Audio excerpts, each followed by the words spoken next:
Hola, bienvenidos nuevamente a Deconstrucción Hecha Fácil. Soy el doctor Isaac Rosler y hoy día continuaremos explorando la aforía del tiempo.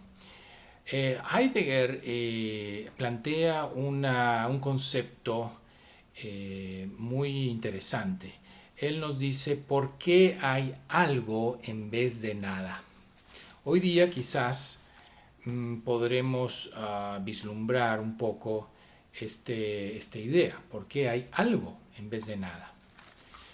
Eh, bueno, y al decir que siempre hay algo, ya estamos acostumbrados a desear la presencia, lo presente, ¿no? De alguna manera algo adviene, porque hay algo. Pero para que haya algo, para que haya presencia, la verdad de la presencia, lo presente, ojo, para que exista todo esto, al mismo tiempo habría que borrar su tiempo de aparición. Habría que borrarlo, habría que cancelar su diferencia, la diferencia de la presencia con su tiempo que la presenta. ¿Ok?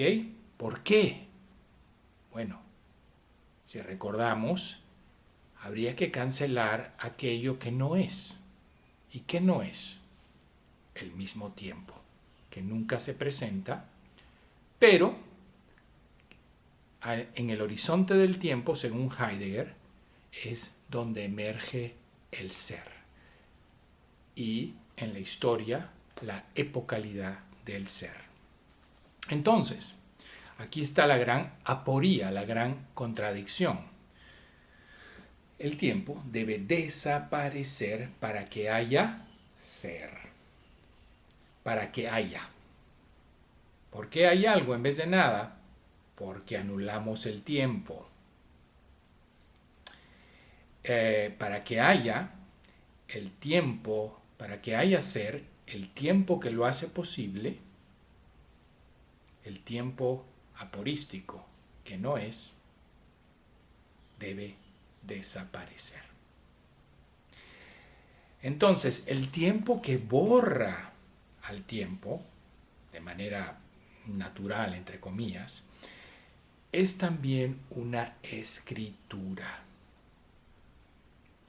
¿Se recuerdan el final de 100 años de soledad? Cuando el último de los Arcadios Buendías, o de los Buendías, por fin, pudo decodificar el secreto del tiempo, ¿verdad? Pero ¿qué pasó? ¿Cómo pudo codificarlo? ¿En qué instante? En el instante que el tiempo acababa, que todo se destruía. Ahí había una escritura. La escritura de toda la historia de los Arcadio Buendías. Hay una analogía en todo esto porque justamente en el tiempo que borra el tiempo hay una escritura. Y esa es la escritura que nunca vamos a dejar, que Derrida no deja ir, que no borra, ¿verdad? Estamos apuntando hacia ese tipo de huella. Bueno, como hemos visto, Aristóteles resuelve la aforía del tiempo presentando el tiempo como una línea. Grame. Grame que también será grama, ya veremos por qué, porque leemos en líneas y lo que leemos va desapareciendo en las palabras anteriores hasta hacer aparecer un significado, un referente. O sea que esto es un tipo también de escritura a la que estamos acostumbrados. La escritura del logos, del fonocentrismo, la escritura hablada, etcétera, etcétera, ¿no? La escritura que reprime esta aporía del tiempo, porque esta escritura que sabemos es sobre todo lo que es, lo que hay.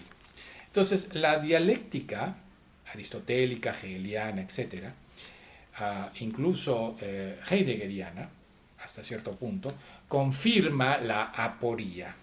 la conserva al mismo tiempo que la cancela, suprimiéndola. Esto se llama el Aufhebung en alemán.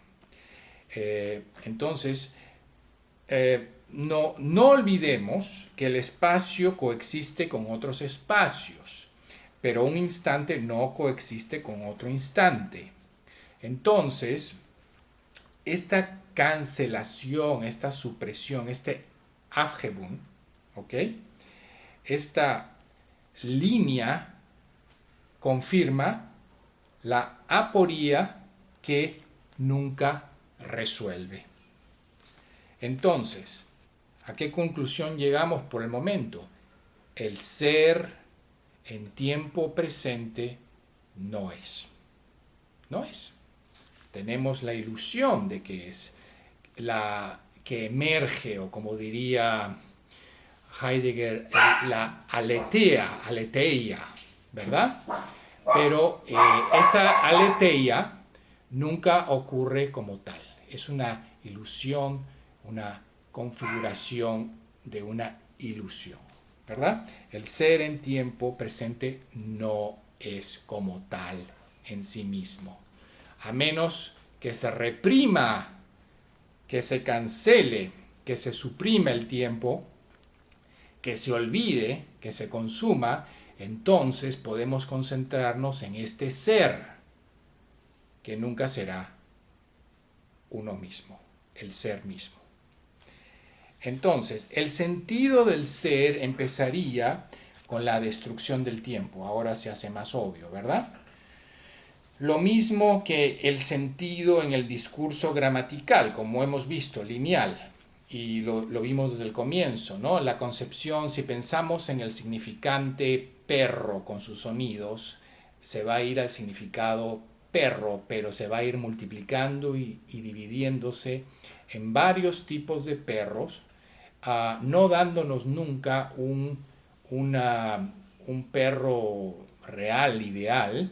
Incluso en algún momento podrá cambiar a una palabra homónima que signifique algo diferente. Por ejemplo, el perro en La ciudad de los perros, que significa alguien iniciado en el colegio militar, alguien que van a iniciar, van a molestar en rituales, etcétera, o puede pasar a la palabra pero, etcétera, ¿no? Entonces, el lenguaje se va multiplicándose y dividiéndose en todo lo que hay.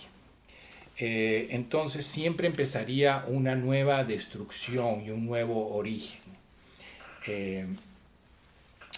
El sentido estaría, entonces, el sentido que tenemos estaría ligado a un discurso léxico gramatical, grama, en la línea que omite el tiempo o que lo reprime y que lo eleva hacia un significado tal, ¿verdad? Entonces, esto también nos lleva a una parte central, ¿verdad? Una parte central en el cual se desarrolla el concepto del ser de seres, el ser más allá de todos los seres, el bien en el sentido griego y Dios en el sentido cristiano, católico, judeo-cristiano, ¿verdad?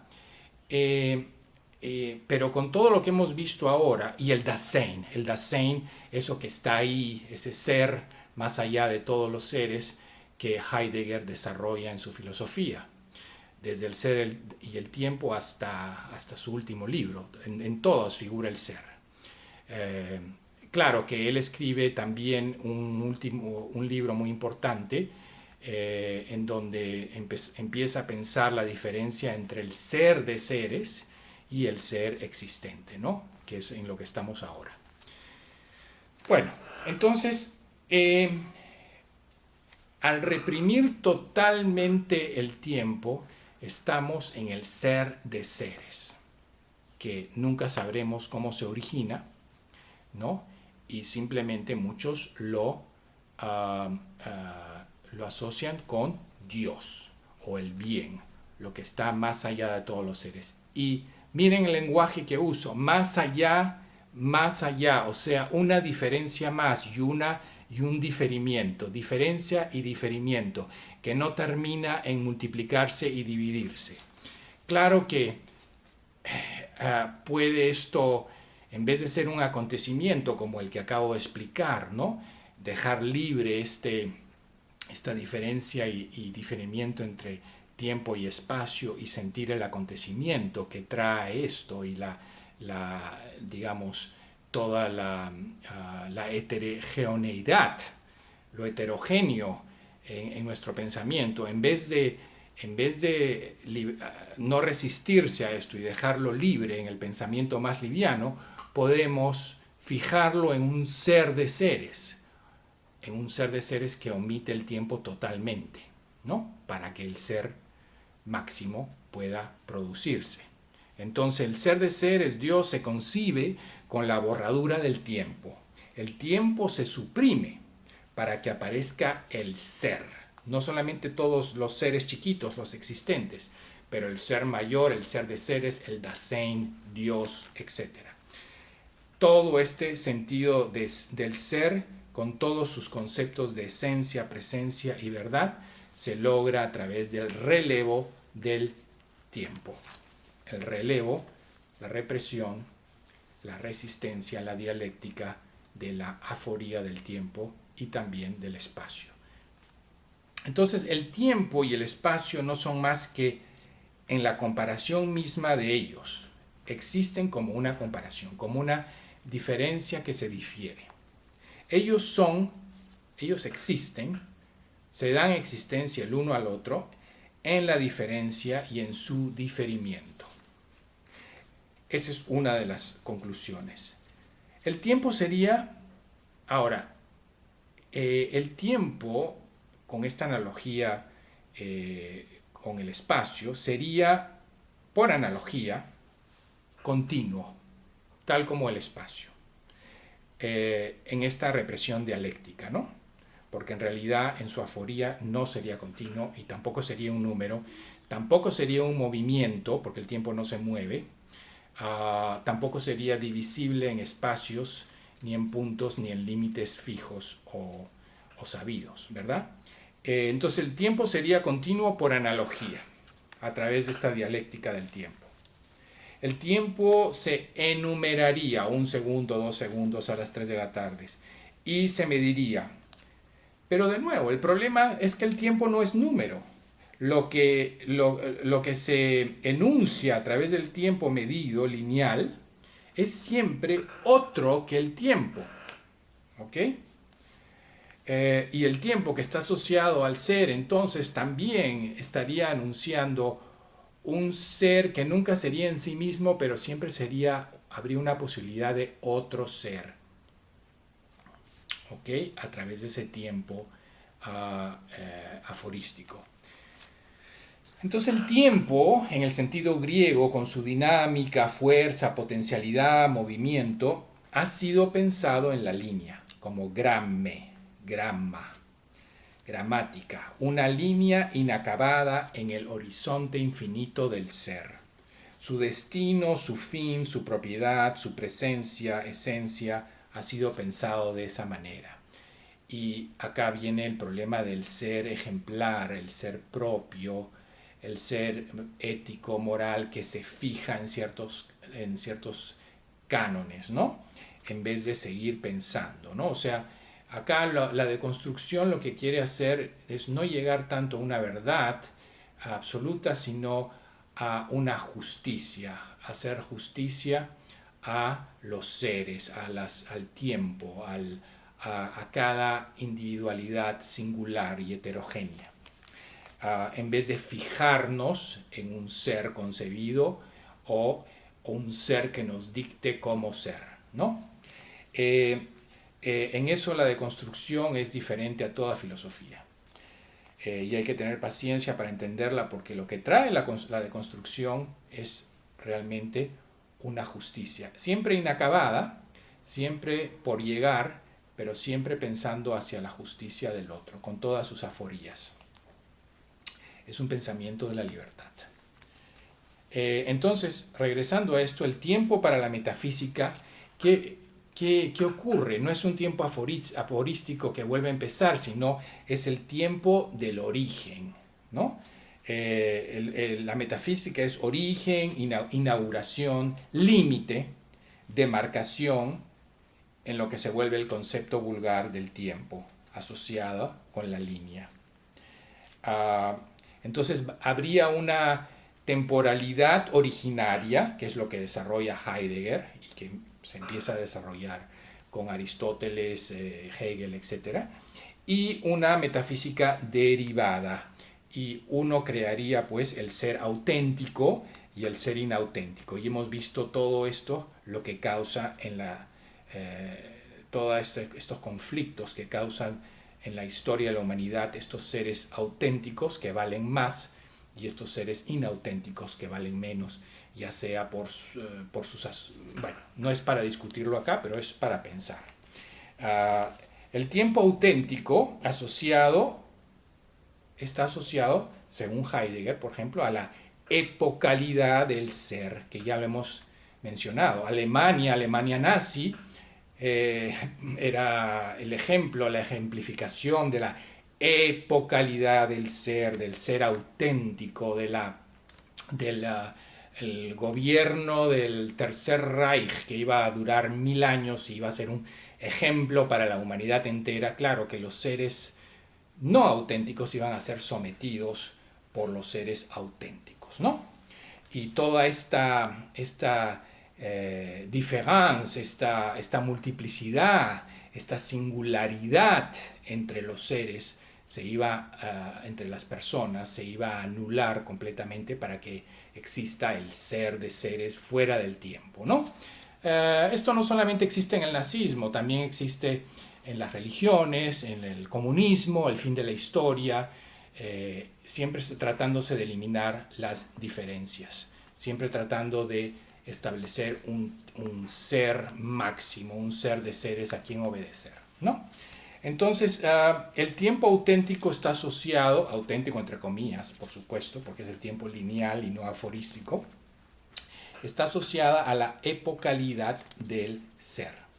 Y nuestro espíritu cae en este tiempo lineal, no aforístico, cae en este tiempo lineal original, en donde antes hubo un antiguo esplendor y con el tiempo lineal se ha ido cayendo en crisis o ha ido volviéndose menos auténtico y hay que recuperar la autenticidad, ya sea, ya vemos en la historia, a través de la violencia o a través de diferentes metas y métodos y estrategias.